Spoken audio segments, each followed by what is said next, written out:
sekalian. Haleluya. Shalom saudara. Haleluya. Shalom. Haleluya. Saudara siap untuk diberkati Tuhan? Ya. Hari ini saudara tahu hari apa saudara? Hari Jumat. Ya. Tapi di hari Jumat ini kita merayakan hari lahirnya Yesus 2000 tahun yang lalu. Sebenarnya tidak kita persoalkan tanggal berapa Yesus lahir. Kalau kita belajar firman Tuhan, sebenarnya Alkitab catat yang harus dirayakan bukan hari kelahiran. Yang harus dirayakan adalah hari kebangkitan. Haleluya.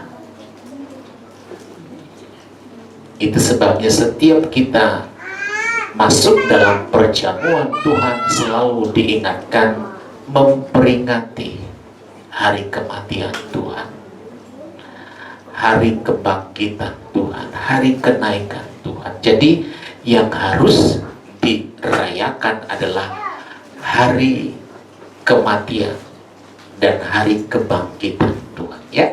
Tapi tidak jadi masalah. Tapi inti kelahiran Tuhan yang harus kita renungkan bukan sekedar kita merayakan, ya.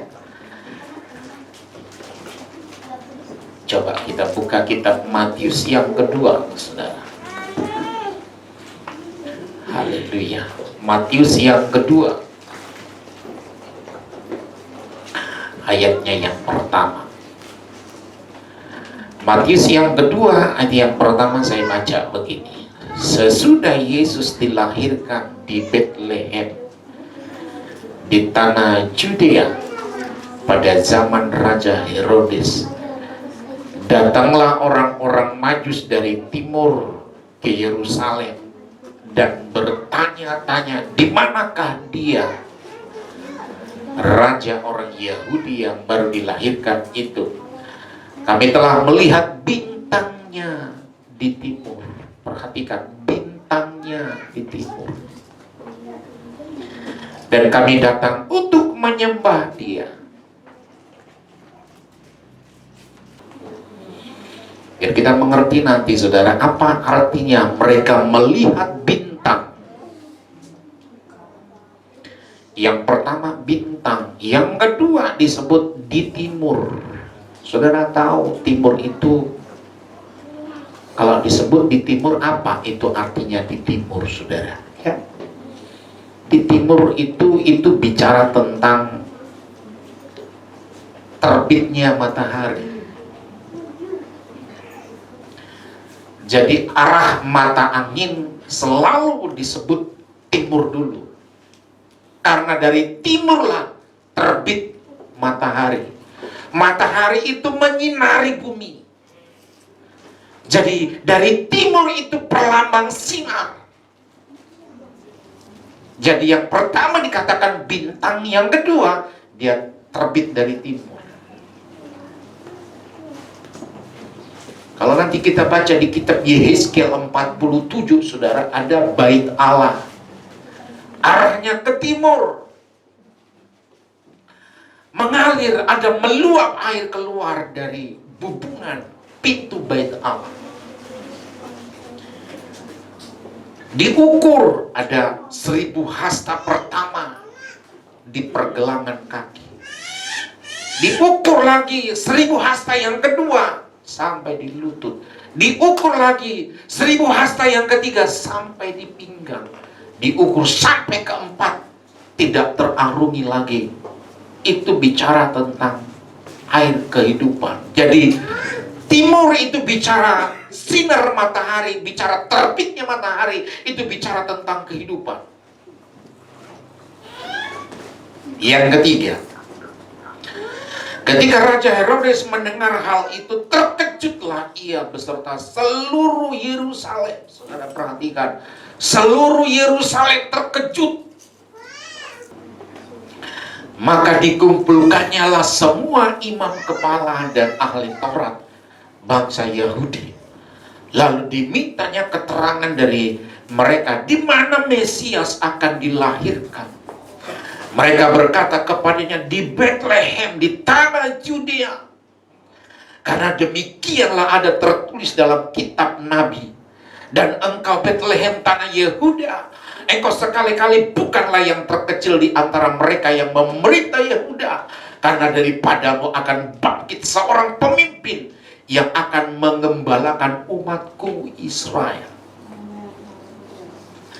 Lalu dengan diam-diam Herodes memanggil orang-orang Majus itu. Dan dengan teliti bertanya, bayangin saudara. Raja Herodes ketika mendengar akan ada seorang raja,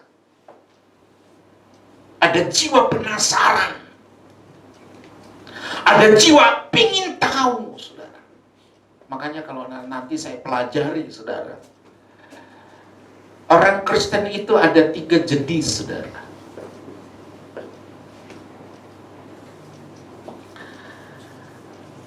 Ada Kristen tapi tidak mau menjadi pengikut Kristus. Tapi ada Kristen ikut ibadah, ikut memuji Tuhan, ikut, semua ikut,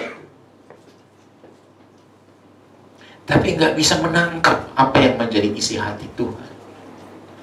Dan ada Kristen yang betul-betul bisa menangkap dan menghidupi. Nah, ini yang saya katakan Kristen yang ketiga, ini adalah Kristen yang dewasa. Saya harap saudara dan saya adalah Kristen yang dewasa. Tidak sekedar di KTP, tidak sekedar ibadah, tapi Kristen yang sungguh menangkap. Nah, saudara perhatikan Herodes dengan teliti. Bayangin saudara, ini raja munafik, saudara. Dia panggil orang Majus. Dia ingin bertanya dengan teliti, dia ingin sungguh-sungguh. Tapi Herodes ingin membunuh Yesus. Coba kita perhatikan, saudara, dikatakan ya, ayat 7. Lalu dengan diam-diam Herodes memanggil orang-orang Majus itu. Dengan teliti bertanya kepada mereka bila mana bintang itu nampak. Ayat 8 dikatakan kemudian ia menyuruh mereka ke Bethlehem, katanya pergi dan selidikilah dengan seksama hal-hal mengenai anak itu, dan segera sesudah kamu menemukan dia, kabarkanlah kepadaku supaya aku pun datang menyembah dia. Ini Herodes, saudara. Dia terkejut, dia kaget, dia berpikir ada saingan.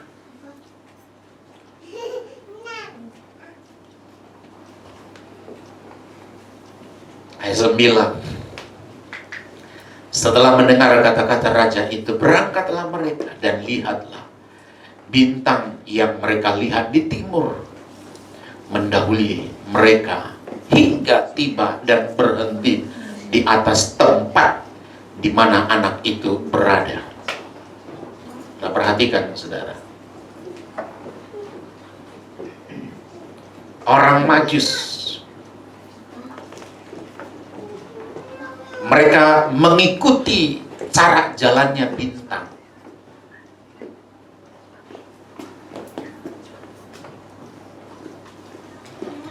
Dan mereka menemukan di mana Yesus dilahirkan. Apa reaksi yang mereka alami dari orang Majus? Ayat yang ke-10 dikatakan ketika mereka melihat bintang itu, sangat bersukacitalah mereka. Ini ciri, saudara, yang bertemu dengan Tuhan. Yang pertama dikatakan sangat bersukacita. Haleluya. Kita tidak sekedar bersukacita. Amin, saudara, ya. Saya pastikan tidak sekedar sukacita merayakan 25 Desember setiap tahun. Apa dampak dari sukacita? Ayat yang ke-11. Maka masuklah mereka ke dalam rumah itu dan melihat anak itu bersama Maria ibunya, lalu sujud menyembah dia. Mereka pun membuka tempat harta bendanya dan mempersembahkan persembahan kepadanya, yaitu emas, kemenyan, dan mur. Ini tidak gampang, saudara. Saudara perhatikan orang Majus yang dari timur. Kalau kita pelajari, mereka adalah ahli perbintangan. Mereka adalah orang-orang pintar, orang-orang yang memiliki IQ, yang memiliki pengetahuan. Tidak sekedar bisa, tapi bisa memprediksi, dan semua tepat prediksi mereka.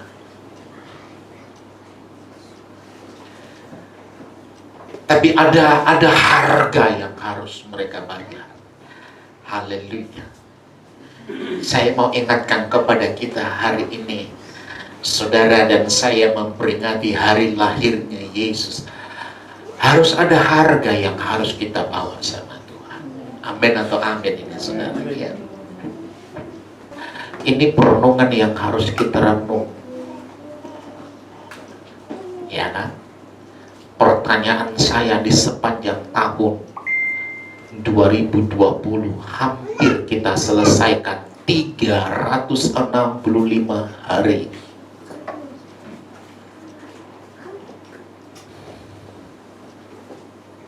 Kita harus bayar harga sama Tuhan sebenarnya. Haleluya. Paulus bilang 1 Korintus 15, 1 Korintus 15 ayat yang ke-57 saya baca, tetapi syukur kepada Allah yang telah memberikan kepada kita kemenangan oleh Yesus Kristus Tuhan kita. Ayat 58. Karena itu saudara-saudaraku yang kekasih, berdirilah teguh, jangan goyah, dan giatlah selalu dalam pekerjaan Tuhan, sebab kamu tahu bahwa dalam persekutuan dengan Tuhan jerih payahmu tidak sia-sia. Hampir 365 hari kita akan selesaikan di 2020. Pertanyaan yang harus saya sampaikan pas di hari Natal ini, sudahkah kita membayar harga untuk bertemu dengan Tuhan?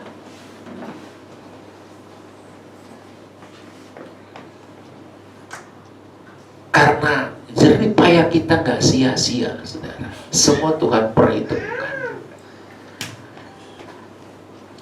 Kenapa saya harus katakan demikian, saudara?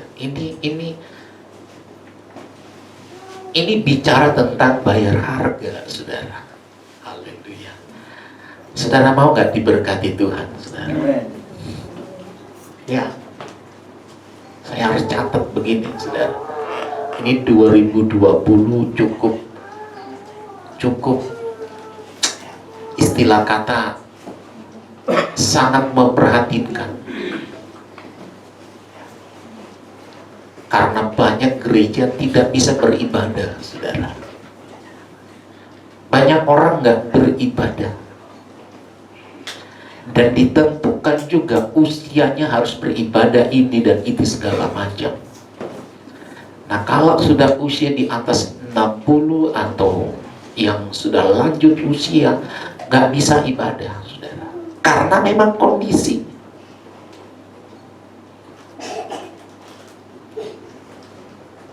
Pertanyaan saya, kalau beribadah nggak bisa, ke gereja nggak bisa, memuji Tuhan bersama-sama dengan jemaat nggak bisa karena situasi kondisi. Apa enggak? Apakah kita berani bayar harga ketika kita ada di rumah beribadah?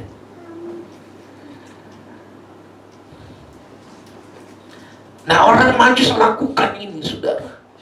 Yang walaupun memang resikonya harus dimatikan sama Herodes. Karena Herodes memanggil mereka untuk bertanya dan mendengarkan dengan teliti penjelasan dari setiap apa yang mereka jelaskan, yang walaupun nanti mereka tidak kembali lagi ke Raja Herodes.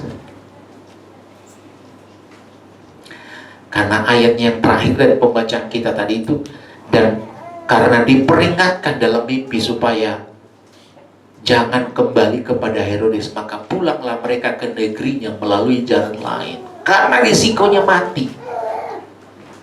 Haleluya. Saya percaya, saudara, ketika kita belajar bayar harga, pasti Tuhan akan memperhitungkan segala sesuatu. Amin atau amin ini, saudara. Ya. Dampak dari sebuah kerja keras, apa yang mereka alami, Alkitab catat mereka bersukacita. Haleluya. Sukacita ini, saudara. Pengamsal bilang begini, hati yang gembira adalah, halo, hati yang gembira adalah yang manjur. Manjur. Kalau saudara ingin bersukacita, saudara pasti sembuh. Tapi bagaimana kita bisa bersukacita kalau tidak bertemu dengan Tuhan? Itu yang jadi pertanyaan ini. Nah, untuk bertemu dengan Tuhan itu bayar harga, saudara. Halo? Amin atau amin ini, saudara? Cukup serius resikonya, saudara. Saudara datang hari ini cukup serius, saudara. Resikonya besar. Kita bayar harga. Amin atau amin ini, saudara. Kita bayar harga. Kalau sudah ketemu dengan Tuhan, bayar harga. Ada sukacita. Hati yang gembira adalah obat yang manjur. Kalau hatimu senang, hatimu sukacita, engkau pasti disembuhkan sama Tuhan. Amin.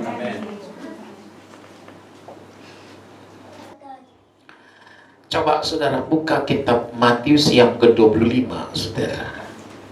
Ada satu kisah di sana. Ayatnya yang ke-23.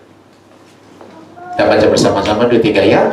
Maka kata tuannya itu kepadanya, baik sekali perbuatanmu itu, hai hambaku. Terus, engkau telah bersedia memikul tanggung jawab dalam perkara yang kecil, aku akan memberikan kepadamu tanggung jawab perkara yang besar. Terus, masuklah dan turutlah dalam kebahagiaan Tuhan. Ketika orang Majus harus bayar harga untuk menemukan Yesus yang telah lahir itu, tapi dengan petunjuk bintang. Alkitab bilang mereka bersukacita. Setelah mereka bersukacita, mereka masuk ke dalam rumah. Sebenarnya bukan rumah sebenarnya ini. Karena Yesus lahir bukan di rumah. Betul atau betul ini, saudara? Yesus lahir di kandang domba. Saudara pernah dengar ceritanya ini, iya kan? Sensus. Jadi orang Israel itu per tahun itu selalu ada sensus namanya, untuk mengetahui semua penduduk orang Israel dari semua penjuru. Jadi pada balik, pada pulang. Nah, salah satunya waktu itu adalah Yusuf dan Maria. karena mereka adalah orang Israel. Nah, ketika mereka berangkat untuk disensus di Yerusalem, ya kan? Karena ada daerah sukunya, ya kan? Contoh seperti saya kalau pulang ke daerah Batak kan ada kampung saya, begitu. Jadi nggak langsung dari Samosir, ada satu daerah namanya Muara, dan di Muara itu kan itu kecamatan. Jadi kalau Muara itu kan ada satu desa bukan satu kampung. Nah, balik ke sana, jadi Yerusalem karena itu ibu kota. Yerusalem ada lagi satu daerah namanya Bethlehem. Di Bethlehem, di tanah Judea. Nah, Yusuf Maria pergi ke sana karena banyaknya orang yang pergi waktu itu, saudara. Karena Maria sudah saatnya dia melahirkan. Sudah perhatikan. Jadi dia ketuk pintu karena mungkin gimana lah, saya belum pernah merasa seorang ibu, tapi namanya mau lahir, ya kan. Ketuk-ketuk rumah, ketuk-ketuk pintu, banyak yang nolak, banyak yang tidak terima. Sampai terakhir, saudara,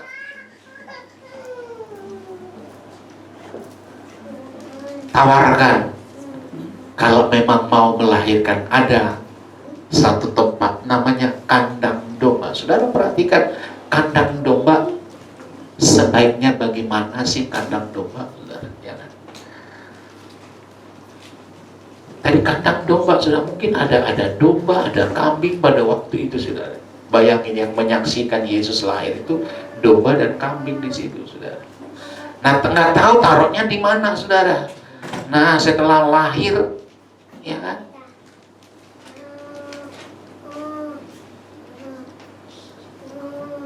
ada palungan namanya. Palungan itu tempat makan, tempat rumput di mana domba kambing akan makan dari palungan. Ditaruhlah di situ gitu. Jadi orang Majus yang datang dengan bayar harga, ketika bertemu pas bintang di mana itu dikasih unjuk, mereka bersuka cita, dan ayat 11 mereka masuk ke dalam rumah itu dan melihat anak itu bersama Maria ibunya. Itu yang kedua, mereka masuk, saudara. Yang ketiga dikatakan mereka menyembah.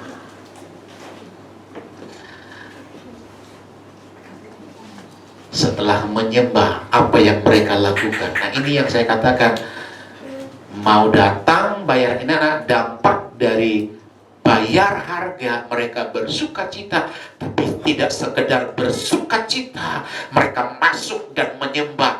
Dan yang terakhir dikatakan mereka memberikan persembahan,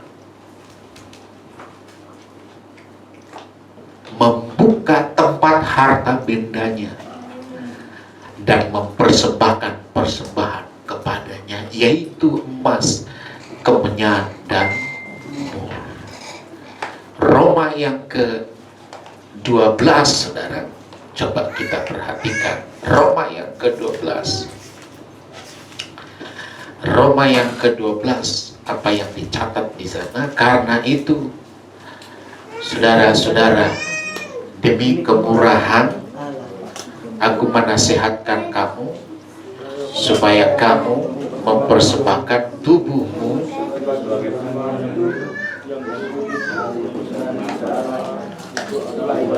ibadahmu yang terus, janganlah kamu menjadi, tetapi berubahlah oleh pembaruan sehingga kamu dapat membedakan manakah kehendak Allah, apakah yang baik, yang berkenan kepada Allah, dan yang sempurna.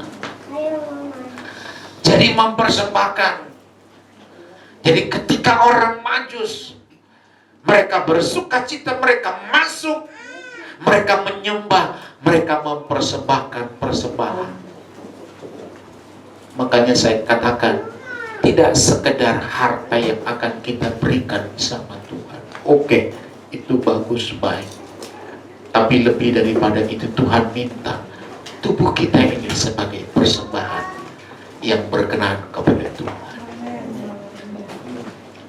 Saya harap sebagai jemaat yang dewasa, kita harus persembahkan tubuh kita kepada Tuhan, menjadi persembahan yang berkenan, kudus kepada Dia. Menemukan Yesus, menjumpai Yesus, mengalami Yesus, ada sukacita di sana. Dan masuk lebih dalam lagi, lebih dalam lagi. Ini kerinduan kita. Yohanes yang ke-12, ada Maria di sana. Ada 2 gambaran gereja di sana. Ada gambaran gereja seperti Marta, ada gambaran gereja seperti Maria. Maria duduk di kaki Tuhan. Dia dengar apa yang menjadi firman Allah. Tidak sekedar dia duduk dan mendengar, dia ambil minyak narwastu yang mahal. Alkitab catat 300 dinar. Dia kasih kepada Yesus. Dia minyaki, dia urapi. Hal yang sama juga kita akan lakukan kepada Tuhan. 2021 sudah menanti kita. Saya mau himbau dan ingatkan kita sebagai domba-dombanya Tuhan. Mari kita masuk lebih dalam lagi. Masuk lebih dalam dan menyembah Tuhan. Dan memberikan persembahan. Saya mau katakan, tidak sekedar harta yang akan kita berikan, tapi berikanlah tubuhmu untuk kemuliaan bagi nama Tuhan, biar menjadi persembahan yang kudus, suci, dan berkenan kepada Tuhan.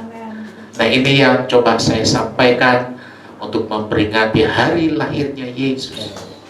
Mari kita sama-sama menyadari akan segala sesuatu. Kalau Dia sudah memberikan dirinya kepada kita, mari kita juga belajar memberikan diri kita, hidup kita, kekuatan kita.